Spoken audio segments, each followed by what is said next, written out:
I'm a lit kid beat.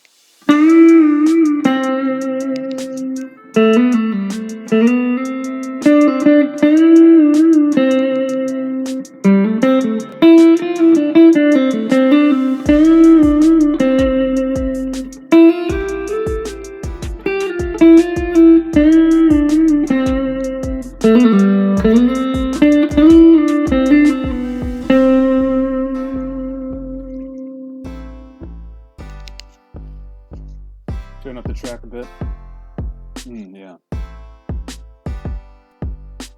Why go to Meijer when you can shop at ValuLand? You can't beat the prices on their food that's Spartan brand. I always get my clothes from St. Vincent de Paul.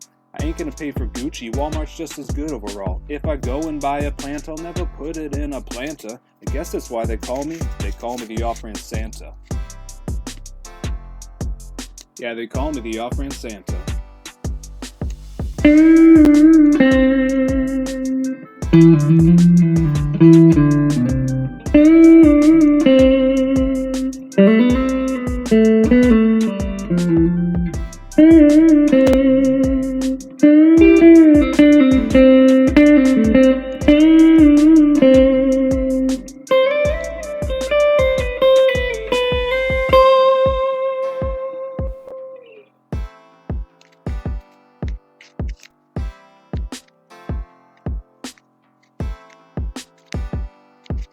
If you get a watch from me, I probably bought it off the street. Rolex really ain't my jam, way too snooty and elite. My shop's in South Dakota, the North Pole is too expensive. I don't really need the space, my biz ain't that extensive. If you see me drinking pop instead of Coke, it will be Fanta. I guess that's just how I roll, they call me the off-brand Santa. Yeah, they call me the off-brand Santa.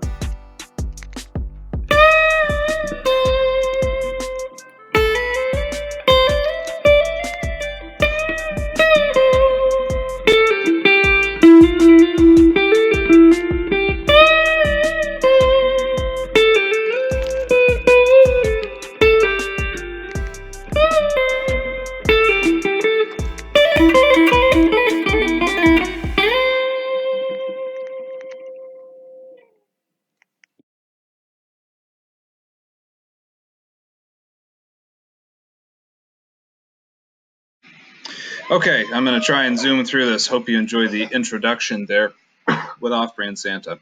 Okay, the dignity of work. This is one of the other major themes of Catholic social teaching. All right, so you guys read from the book yesterday. What is work, first of all? All right.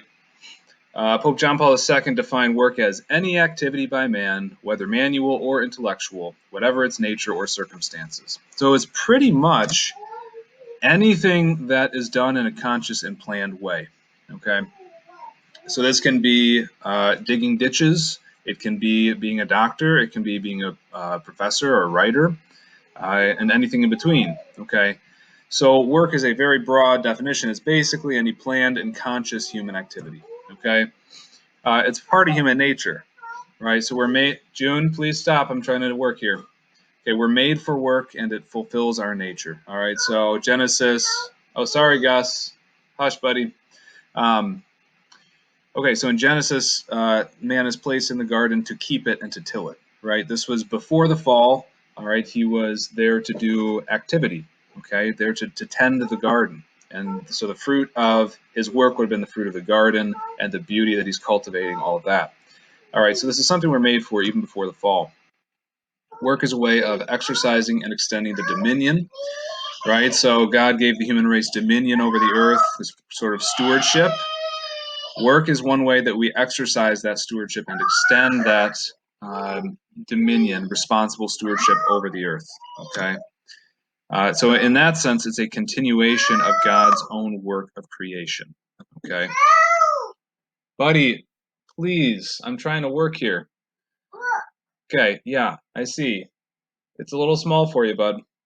All right, so we continue God's own work of creation as we transform nature. So we find the natural world, all right, and then went through something like farming, we cultivate it, we manipulate the land. Manipulate sounds bad. We transform the land into a more fruitful place to produce food for us, okay? Obviously, that has to be done in accordance with the moral law. Okay, work has an objective sense and a subjective sense. Okay, so the objective sense of work outside of ourselves, it refers to the products of labor. So farming, whatever you're farming, whatever your product is, corn, apples, okay, and then the machinery and technology involved in making them. So you'll see throughout the Catholic social teaching literature the objective sense of work, talking about the products of labor, the machinery and tech that goes into it. In the subjective sense, which is more the aspect I'm interested in, we're going to be interested in, it refers to the person doing the work and how the work fulfills the person doing it. Okay, so the choice of what kind of work to do, how that work is done, and then how it affects the person working. That's the subjective sense of work. Okay. All right, work and human fulfillment. Okay, work makes us more or less human because it involves choice. So we choose what kind of work to do and how to do it. Every choice has a moral implication. Okay. So June, stop. He's not doing anything to you. So work will be good or bad, good and beneficial, or bad and harmful for us, depending on the morality of it. Obviously, being a hitman where you get paid to go assassinate people. Okay, June, you're out of timeout. Okay, that's a morally bad thing that's going to have negative effects on the person doing it. Okay, spiritually at least. But if work is morally acceptable and it's morally good and you do it in a good way, then it's actually going to contribute to your fulfillment, to your development as a person. Okay. Work and its products are only good if they are good for persons. Okay. Remember that personalist principle. Everything in society should be ordered towards the good of the human person. All legitimate work has dignity, right? Dignity meaning it's worthy of respect and honor, not because of the nature of the work, but because it's a person who's doing it. Okay, so the person invests his personality or her personality into whatever they're doing. All right, and that gives the work dignity because it's the activity of a person, which is basically the high point of the material world. All right, so even menial labor, okay, whether you are a paper boy, a garbage man, or whatever else that we tend to think of and maybe make fun of as menial, that's all worthy and dignified work. Okay, that's worthy of the human person because they are persons, conscious, free, self-giving persons doing it. Okay, and it's important, it's necessary. Now, Jesus then takes this natural dignity of work and gives it supernatural dignity by becoming a worker, right? He worked as a carpenter. So, Jesus, God Himself, then, in His condescension into human nature, actually engaged in human work and gives it this kind of supernatural dignity. This is something God does. Okay, human work is something that even God does. So nobody's too good for it. And then his suffering and death reflect the suffering that work and toil often involves. Okay, it's hard and it hurts sometimes. Okay, injures us, etc. But in spite of the suffering and toil, okay, work remains a good thing. Last note. So we think very highly of human work. The rights of workers, then we recognize a lot of them. So number one is just the natural right to work. That's a requirement for human fulfillment. That's one of the things we're placed here to do. So we got a right to do the things that God intends to be fulfilling for us. All right. So we have a right to work, which means like forced unemployment. No bueno. Implied in that is the right to learn a trade or skill in order to obtain gainful employment. Or to an education or training or whatever tools that we need to carry out that work. All right. So remember, a right is a good that we're owed.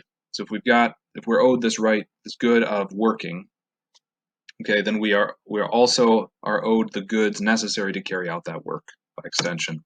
Okay. But we also have the right to have time for rest and leisure, family time, recreation time, etc. Because obviously, being overworked is actually bad for you. Okay, so work is good, but that's only part of life, right? We have to have balance. We have to have rest and leisure. That's all part of an approach to human fulfillment. The right to safe working conditions, that kind of goes without saying, and then the right to form unions or other voluntary associations, could be guilds or something like that, in order to protect the rights of workers. Okay, so during the Industrial Revolution, and while that's going on, a lot of the church leaders were very pro-union because the workers individually had no power to negotiate really. So they had a right to form voluntary associations and negotiate for better working conditions on their own. Okay.